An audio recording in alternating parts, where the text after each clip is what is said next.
Cyber నేరాలపై అలర్ట్గా ఉండండి. తెలంగాణను సైబర్ సేఫ్టీ రాష్ట్రంగా తీర్చిదిద్దుతాం. సీఎం రేవంత్. ప్రపంచం చాలా వేగంగా మారుతుంది. నేరాల శైలి కూడా మారుతుంది. పోలీస్ వ్యవస్థ దేశం మొత్తం ఒక యూనిట్లా పనిచేస్తేనే సైబర్ నేర అరికట్టగలం.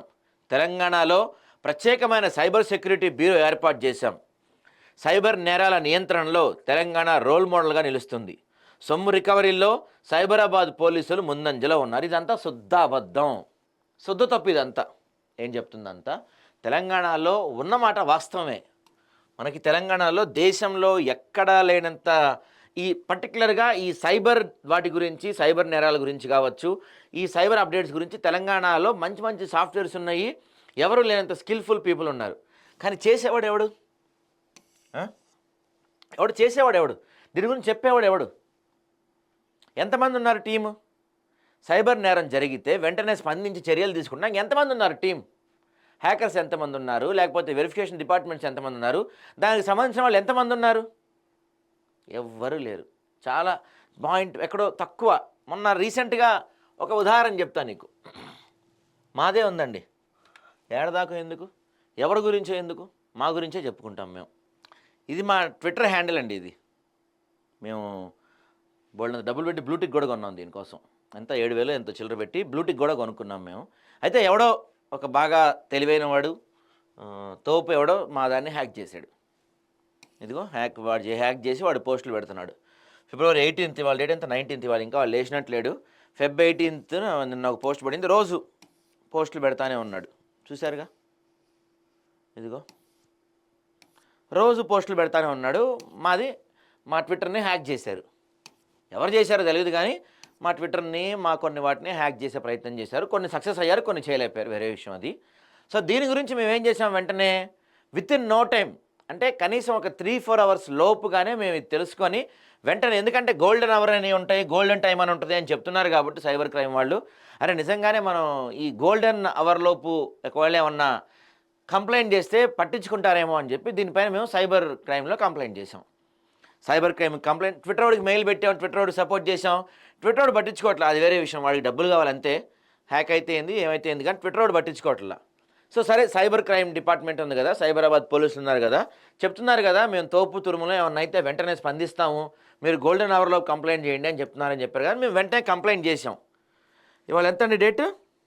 19th. అంటే మనం కంప్లైంట్ చేసి 20 రోజులైంది. మేము 31st January కంప్లైంట్ చేసాం. Jan 31 అంతే.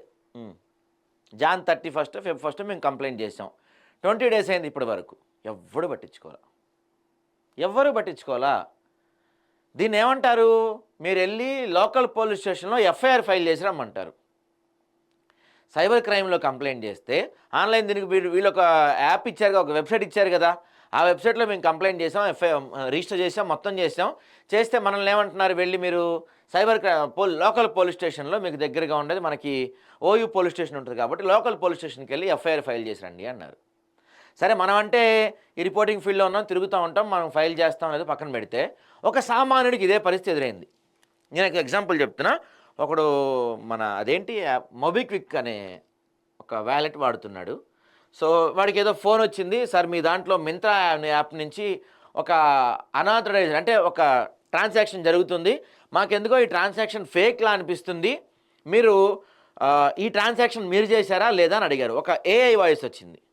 సో వాడు ఏం చేశాడు, వెంటనే కంగారు పడిపోయి, అరే నా అకౌంట్ నుంచి ఏదో ట్రాన్సాక్షన్ అవుతుంది, నేను చేయలేదు అని చెప్పాడు. సరే మీరు చేయకపోతే ఒక ఓటీపీ ఎంటర్ చేయండి అని చెప్పింది.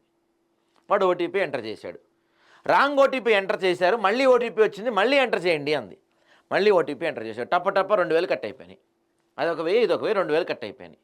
వెంటనే వీడేం చేశాడు, గబగబా లోకల్ సైబర్ క్రైమ్ కంప్లైంట్ చేశాడు, లోకల్ పిఎస్కి వెళ్ళాడు. వాళ్ళు ఏమన్నారు, 1,000 రూపాయలే కదా, కానీ 1,000 రూపాయలకి కంప్లైంట్ ఏమి ఇస్తావు అబ్బా, పో లైట్ తీసుకో పో అన్నారు. నేను 1,000 రూపాయలు, నువ్వు 1,000 రూపాయలు, నువ్వు 1,000 రూపాయలు, నువ్వు 1,000 రూపాయలు, ఎంత అయింది? 10 మంది దగ్గర తీసుకుంటే ఎంత? 1,00,000 మంది దగ్గర తీసుకుంటే ఎంత? 1,00,00,000 మంది దగ్గర తీసుకుంటే ఎంత? సో మేము చెప్పేది ఏంటంటే, వాడు అవతలవాడు సైబర్ క్రైమ్ చేసినవాడు రూపాయి చేశాడా, 2 రూపాయలు చేశాడా, 10 రూపాయలు చేశాడా అని ఇక్కడ వాల్యూ ఇంపార్టెంట్ కాదు. క్రైమ్ చేసినవాడు 10 రూపాయలు ఇవాళ చేయగలిగా అంటే రేపు వాడు 1,000 రూపాయలు చేస్తాడు, ఎల్లుండి 1,00,00,000 రూపాయలు చేస్తాడు. సో సైబర్ క్రైమ్ అంత అద్భుతంగా ఏం పనిచేయట్లా మీరు చెప్తున్నంత, మీరు చెప్పినంత స్పీడ్గా కూడా ఏం లేరు వాళ్ళు. ఎందుకు లేరు అనొచ్చు మీరు. మన దగ్గర చాలా అద్భుతమైన టెక్నాలజీస్ ఉన్నాయి, చాలా సిస్టమ్స్ ఉన్నాయి, అన్నీ ఉన్నాయి, ఎందుకు చేయట్లేదు? సరైన జనాలు లేరండి బాబు. ఎక్కడ సరైన జనాలు ఎక్కడున్నారు?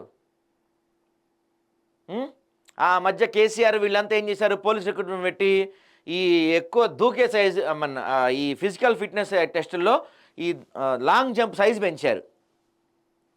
అరే సైబర్ క్రైమ్ సెక్యూరిటీకి లాంగ్ జంప్కి ఏమన్నా సంబంధం ఉందా సార్? ఏమన్నా అంటే ఇప్పుడు ఏమన్నా ఫోన్ హ్యాక్ చేస్తే ఆయన ఏమన్నా దూకాలా, పరిగెత్తాలా, జంప్ చేయాలా? చెప్పండి మీరు. ఏమో అంటే దానికి దీనికి ఏంటి సంబంధం? సో పర్టికులర్గా మీరు ఒక డ్రైవ్ పెట్టాలి పోలీస్ డిపార్ట్మెంట్లో. పర్టికులర్గా ఒక తెలంగాణ, ఒక హైదరాబాదే కాదు, రాష్ట్ర వ్యాప్తంగా మీరు ఒక డ్రైవ్ పెట్టాలి. స్కిల్ ఉన్న వాళ్ళని, ఏది ఈ సైబర్ సెక్యూరిటీ గురించి స్కిల్ ఉన్న వాళ్ళని మీరు అపాయింట్ చేసుకోవాలి అర్జెంటుగా. ఇప్పుడున్న పోలీస్ డిపార్ట్మెంట్లో 90% మందికి ఎర్ర బటన్, పచ్చ బటన్ బ్యాచే ఉన్నారు. 90% మంది నిజం. స్కిల్ ఉన్నోళ్ళు లేరు. మీరు అప్డేట్ చేయాలి. సిస్టమ్స్ అప్డేట్ చేసి, వ్యవస్థ అప్డేట్ చేస్తే కాదు, దాన్ని ఆపరేట్ చేసేవాడు కూడా అప్డేట్ పర్సన్ అయి ఉండాలి. వెంటనే రిక్రూట్మెంట్ చేయండి.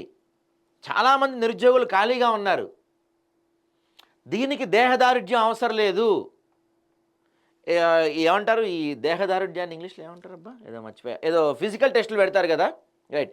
ఈ ఫిజికల్ టెస్టులు, రన్నింగ్ టెస్టులు, లాంగ్ జంపు, హై జంపు ఇట్లాంటి అవసరంలా వీళ్ళకి. టెక్నికల్ సంబంధించిన టెస్ట్ పెట్టండి, రిక్రూట్ చేసుకోండి. చాలా అవసరం ఉంది గవర్నమెంట్కి. ఒక తెలంగాణ, హైదరాబాద్ రాష్ట్ర వ్యాప్తంగా సైబర్ నేరాలు ప్రతి సెకండ్కి ఒక సైబర్ నేరం జరుగుతూనే ఉంది. ప్రతి సెకండ్కి ఒకసారి. ఇప్పుడు మనం ఉన్నామండి, రోజుకి ఒకసారైనా మనకి ఏదో ఒక ఫోన్ వస్తుంది డైలీ. వచ్చి మేము అక్కడి నుంచి కాల్ చేస్తున్నాం, మీకు మా సర్వీస్ బాగుంటే ఓటీపీ చెప్పండి, అమెజాన్ నుంచి ఫోన్ చేస్తున్నాం, ఫ్లిప్కార్ట్ నుంచి ఫోన్ చేస్తున్నాం, ఆ ఓటీపీ చెప్పండి, ఈ ఓటీపీ చెప్పండి అని మనకు రోజుకి ఒకసారైనా ఫోన్ ఎవరో ఒకరికి వస్తూనే ఉంటుంది. మీరు వచ్చిన తర్వాత, కాంగ్రెస్ పార్టీ వచ్చిన తర్వాత మీ 6 గ్యారంటీలు, 13 హామీల గురించి ఇప్పటి వరకు ఈ 14 నెలల కాలంలో దాదాపు మీరు 300 నుంచి 400 కోట్లు ఖర్చు పెట్టారు. మీరు తెలుసా మీకు ఆ విషయం? 300 నుంచి 400 కోట్లు ఖర్చు పెట్టారు మీరు. నిజంగా. మరి ఈ 300 నుంచి 400 కోట్లు మీరు ఖర్చు పెట్టే దాంట్లో ఎన్ని సైబర్ నేరాలకి సంబంధించిన యాడ్స్ చేశారు? జనాలకి సైబర్ సెక్యూరిటీ గురించి మీరు ఎంత అవగాహన కల్పించారు? ఎవరికైనా తెలుసా? మారుమూల గ్రామాల్లో, పట్టణాల్లో, పల్లె ప్రాంతాల్లో ఉండే వాళ్ళకి ఇవి తెలుసా ఎవరికన్నా? ఇప్పటికీ తెలియదు. మీరేమో మేము అన్నీ ఆన్లైన్ చేస్తాం అంటారు. అరే మాకు ఆన్లైన్ వాడతాం రాదురా భయ్ అన్న, మేము ఆన్లైన్ చేసేదే అంటారు. మీరు ఆన్లైన్ చేసుకుంటూ పోండి, మాకు వాడతాం రాదు. ఎవడో ఒకటి దొంగ వస్తాడు, సైబర్ అటాక్ చేస్తాడు, మొత్తం దోసుకుపోతాడు. సో దీనిపైన అవేర్నెస్ పెంచాలి. మేము చెప్పేది ఏంటంటే అవేర్నెస్ పెంచాలి, రిక్రూట్ చేయాలి టీంని, ప్రజలకి అవగాహన కల్పించాలి. అది 100 రూపాయల, 10 రూపాయలైనా సరే మీరు కేసు తీసుకోవాలి వెంటనే, దానిపైన వెంటనే చర్యలు తీసుకునే విధంగా ఉండాలి. మీరు అనొచ్చు దానికి మేము రివర్స్ ఇంజనీరింగ్, అంటే ఎవడైతే హ్యాక్ చేశాడో వాడిని తిరిగి పట్టుకోవడానికి కొంత ఖర్చు అవుతుంది, ఆ సాఫ్ట్వేర్కి ఖర్చు పెట్టాల్సి ఉంటుంది మీరు అనొచ్చు. కానీ ప్రజల అవసరం తప్పదు. అది ఇవాళ 10 రూపాయలు ఆవిడ హ్యాక్ చేయగలిగాడంటే రేపు వాడు 1000 రూపాయలు చేయగలుగుతాడు. సో మీరు ఆదిలోనే తుంచాలి, మొదట్లోనే కట్ చేయగలగాలి. అప్పుడే దీనికి ఒక అడ్డుకట్ట వస్తుంది తప్పించి, లేకపోతే మాత్రం కష్టం ఇది.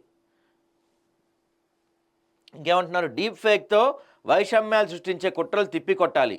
షీల్డ్ 2025 సైబర్ సెక్యూరిటీ సదస్సులో సీఎం రేవంత్ రెడ్డి.